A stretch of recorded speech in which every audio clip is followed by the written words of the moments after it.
So to help us with getting that first ever pull-up, one of the tools to locker we're going to use is assisted, and we're going to use a band. So Tim's going to loop the band over and hook one side through the middle. And then what that's going to allow him to do is it's going to assist him through some of the most difficult parts of the pull-up, particularly when you're struggling to get out of that bottom position.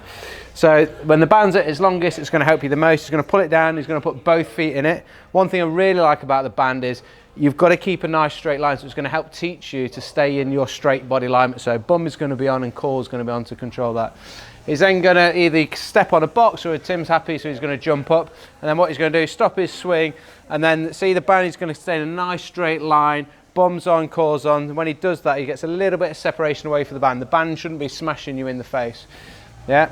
So from there, his then focus is going active, so he's pulling those shoulders away from his ears, and then he's, rather than thinking about pulling his chin above the bar, he's going to drive his elbows down to his side, and that's what's going to pull him up.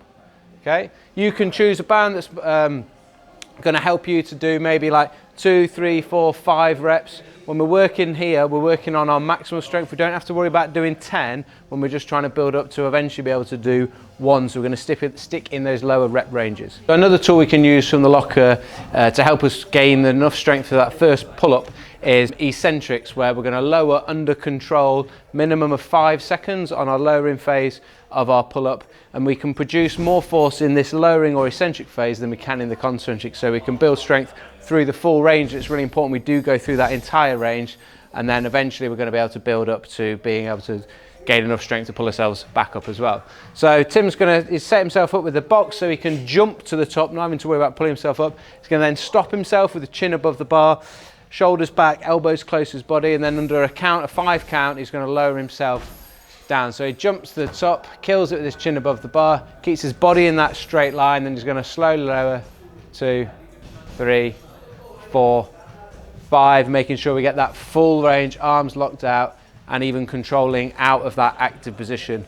Looking at low rep ranges on these whilst we're building up, but it's really important that you're creating the tension so that you're not being pulled down by gravity, but that you're resisting gravity and you're in control of that movement.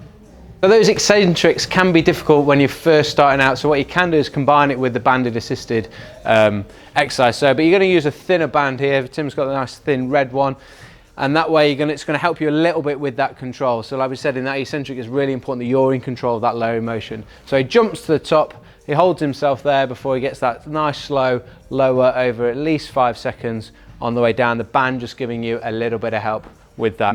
One tip I like for you, if you're finding it, if you need a little bit more help, but you don't want to jump up to the next band because that's too difficult, we can just tie a knot in the band, makes it a little bit shorter, adds a little bit more help for you, so you're not having to just use loads and loads and loads of different bands.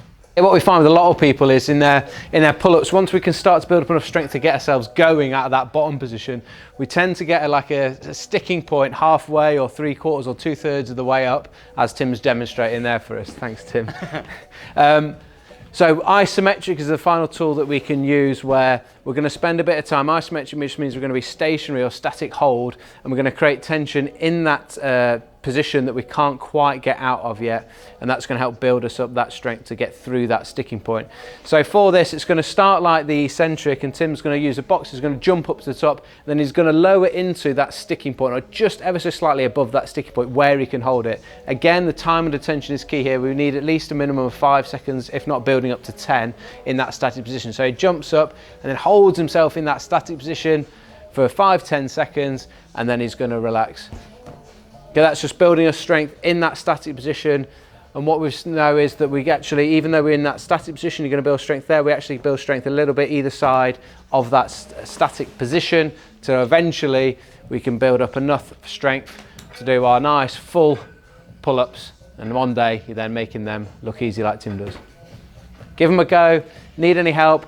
Email us, ask us, contact us, comment on any of the blogs or on social media, and we can give you help, tips, advice to make sure you achieve your first impossible of that first pull-up.